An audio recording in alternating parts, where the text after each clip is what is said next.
예, 김동섭 전략가와 함께하는 김동섭의 인사이트, 오늘은 시간이 조금 위쪽으로 올라왔습니다. 김동섭 전략가님 나와 계십니다. 안녕하세요. 네, 안녕하세요. 예, 미국은 백신 낙관론을 좀 경계한다. 뭐 이런 이유가 달렸습니다. 조정에 대해서. 조정의 이유를 좀 찾아야 되니까.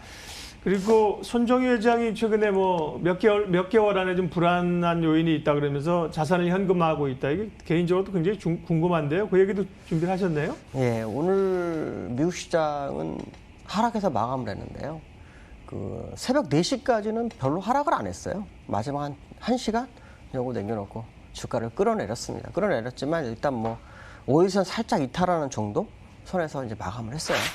근데 미국 시장을 상승시켰던 이유들을 이렇게 뜯어보면 코로나 백신 기대감이 제일 컸죠. 아시겠지만 코로나 백신이 나온다고 해서 주가를 끌어올렸고, 또 백신이 나와서 임상하면서 삼상 뭐 95%, 94% 뭐 이 얘기 나오면서 주가를 끌어올렸죠. 결국 코로나로 인한 하락을 코로나 백신으로 다 상승시켰기 때문에 나올 재료는 다 끝난 거 아닌가. 또 그 사이에 있었던 재료는 부양책, 재정정책에 대한 기대감이 굉장히 컸었죠. 그래서 이런 부분들을 감안한다 그러면은 미국 시장이 지금 상승에 버거할 수 있는 그런 자리가 될 수도 있겠다라는 생각을 합니다. 무슨 말이냐면 코로나로 인해서 시장이 하락했을 때 백신의 기대감과 그 부분이 시장을 끌어올렸다면, 이제 백신이 3사까지 나왔다면 당연히 시장에 미칠 영향은 굉장히 제한돼야 되죠. 또 어저께 같은 경우에는 그 뉴욕의 확진자가 엄청 늘어나면서 휴교령을 내립니다. 그러니까 이 시장에 백신이 나왔어도 굉장히 불안감이 있는 상황이다라고 보시면 될 것 같고, 재료가 이제 거의 다 시장에서 소진되는 그런 상황이 아닐까, 뭐 이런 생각을 해봐야 될 것 같고요. 지금 잠재적으로 남아있는 것은 대선의 불확실성이 좀 남아있긴 하죠. 어떻게 끝날지는 아무도 모릅니다. 물론 바이든이 당선된 것처럼 됐지만 결과는 더 지켜봐야 되는 상황이라서 이런 부분들이 수면 밑에 있다라고 본다면, 사실 호재보다 낙재가 아직도 남아있는 거고, 호재도 그렇게 많은 건 아니다, 끝나가는 상황일 거다라고 보면, 재료가 끝나면 그 자체가 시장의 악재가 될 수도 있죠. 그러니까 이런 부분들을 우리가 간과해서는 안 될 거다. 중요한 것은 뭐냐면, 백신이 나왔으면 주가를 끌어올릴 때 저항대를 뚫어주는 모습이 좀 나올 줄 알았어요. 근데 저항대를 전혀 뚫어주지 못하고 있죠. 저항대를 뚫어주지 못한다는 얘기는 이 자리는 그 정도 재료 가지고는 못 올린다는 것을 확인시키는 게 아닐까, 뭐 이런 생각을 해봐야 될 것 같습니다. 그래서 미국 시장의 그 모습은 저항대에 다가왔기 때문에 리스크 관리가 들어가는 그런 상황이 아닐까라는 생각을 해봐야 되는데요. 제가 계속 이 월봉을 보여드리고 있어요. 왜 그러냐면 계속해서 말씀드린 이 상을 가버리게 되면 저도 상당한 공부를 해야 되는 상황입니다. 왜냐하면 지금 그 고점이 나왔던 부분은 몇 년에 걸쳐서 나오고 있어요. 그게 바뀌어야 되잖아요. 그러니까 굉장히 어려운 부분이에요. 그러면 지금 이 시장도 역시 그 부분을 우리가 계속 확인할 수밖에 없는 게 맞지 않겠느냐, 이런 생각을 해보고 있어요. 그래서 기술적으로 다우 차트 월봉을 보면 추세 연장선인데요. 이게 3년째예요, 이 고점이. 2018년도 초, 19년도에 또 초, 그다음에 20년도, 그리고 지금 21년도 이제 들어가는 입구죠. 왜냐하면 오늘 2020년 11월이니까요. 21년 들어갈 때죠. 결국 3년 동안 똑같은 거의 비슷한 자리에서 조정을 줬는데, 조정이 똑같은 기술적 분석사에 걸려 있다라는 거. 그러면 사실은 코로나 백신이 나왔다? 그럼 어떻게 될까요? 진짜 갈 거라면 뚫어야죠. 뚫어야 됩니다.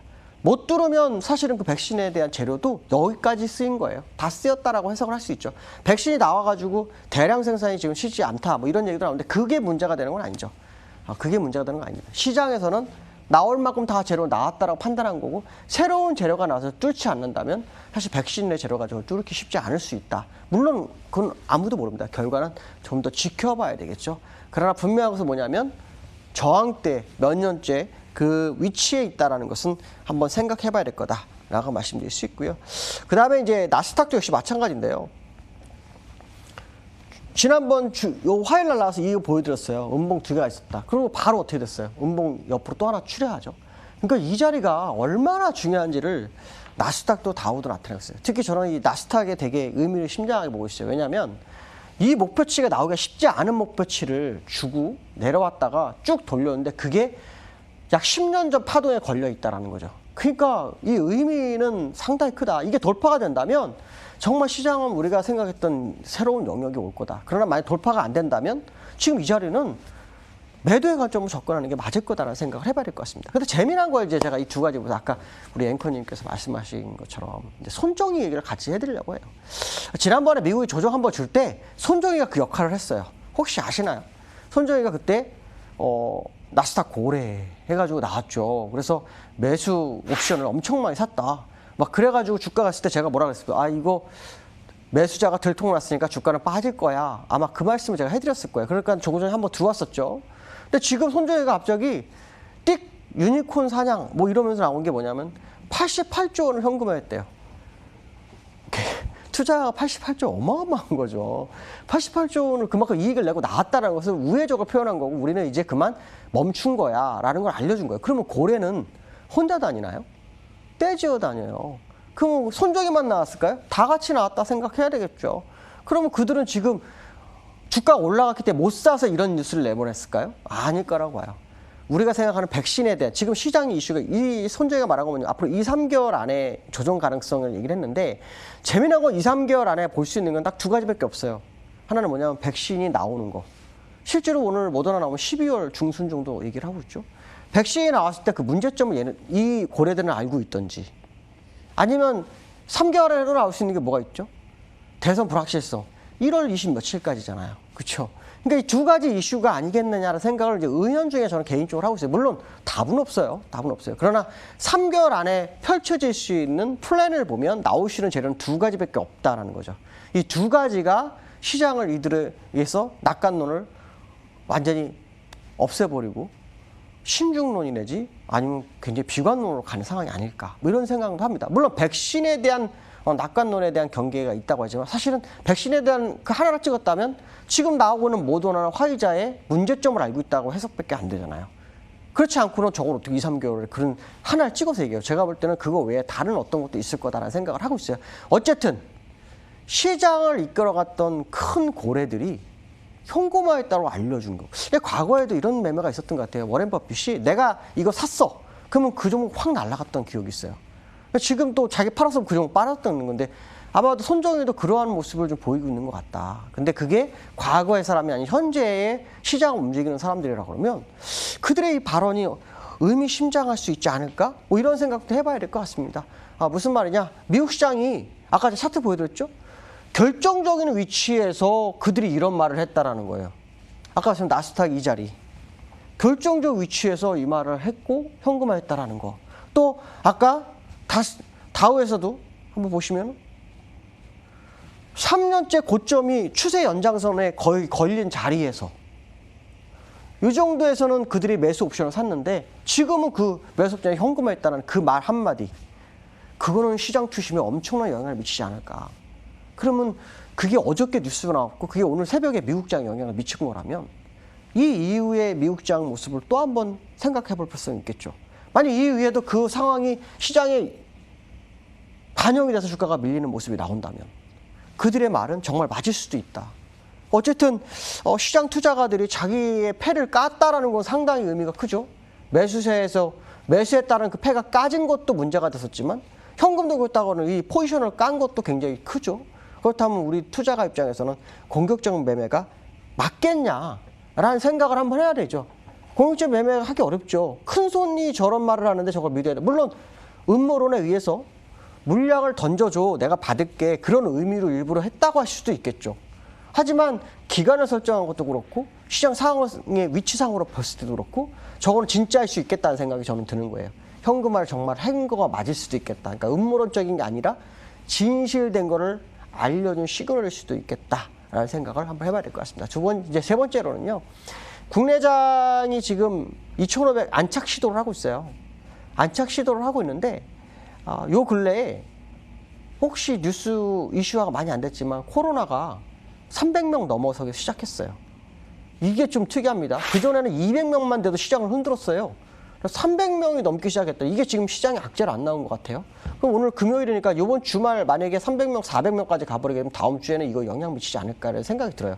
일단 안착 시도를 하고 있는데 악재가 반영을 안 되고 있어요. 그래서 저는 이제 여기서 꼭 해드리고 싶은 게 있어요. 이 시장을 2,500으로 올린 종목을 기억을 하고 있어야 돼요. 그 종목은 뭐였죠? 삼성전자였어요. 삼성전자 제가 화요일 날 나와서 드린 말씀인데 혹시 기억을 하시나요? 67,200원 넘어가지 않으면 믿지 말아라고 했어요. 67,200원이 넘어가지 못하면 이거는 슈팅일 수 있다. 그게 넘어간다면 홀월 날아서 시장을 더 끌어올릴 수 있지만 그렇지 않으면 위험하다라고 얘기를 한 적이 있어요. 그러니까 왜 그 말씀을 드리냐면 삼성전자가 하루에 5%를 넘게 올라가서 주가를 급등으로 끌고 갔어요. 근데 그 삼성전자의 지금 차트를 한번 볼게요. 주봉 차트를 보면 이렇게 돼 있어요. 어떤 모습입니까? 67,000원 딱 찍고요. 고점에서 윗꼬리가 엄청 길어져서 제자리로 돌아오고 있어요. 원래는 이 추세의 연장선 여기서 고점이 나왔기 때문에 이건 나오지 말았어야 되는데 이게 나왔어요. 그래서 저도 굉장히 놀랐어요. 그래서 야 이거 진짜로 시장이 어마어마한 장을 가나? 라는 고민을 했어요. 그래서 유료방도 마찬가지고 무료방에도 마찬가지고 제가 67,200원 던져줬어요. 저거 돌파되면 사실 진짜 어떨지 모르겠다. 물론 다른 종목이 또 빠지면 또 안 갈 수도 있겠지만 일단 대표 종목이 돌파가 된다면 얘기는 달라질 수 있다라는 저희가 표현을 썼어요. 근데 결국은 맞고 떨어지죠. 그러면 지금 갭상승이 나와 있어요. 갭을 메우러 가야겠죠. 갭을 메우러 가야 되고 추세는 회귀한다면 이거 자체가 슈팅이 돼버리고 물량을 위해서 외국인이 샀지만 물량이 출회될 수도 있다. 그 물량이 뭐가 될 수 있다? 매수 물량이 매도 폭탄이 될 수도 있다는 거죠. 그러니까 결국 이 상승했던 게 만약 회귀해버리는 게 완벽하게 회귀한다면 그 물량을 조심해야 된다. 회귀한다면 그 물량을 조심해야 한다라고 말씀드릴 수 있고요. 기술적으로 보면 국내장 추세 연장선에 걸렸어요. 돌파가 완벽하게 되는지 확인하셔야 됩니다. 거기에 주도는 꼭 삼성전자만 될 수는 없지만 시가총액 상위 1, 2위가 삼성전자, SK하이닉스니 그들의 움직임은 계속 확인해야 되지 않을까 이렇게 말씀드릴 수 있을 것 같습니다. 오늘 여기까지 하겠습니다. 예, 감사합니다.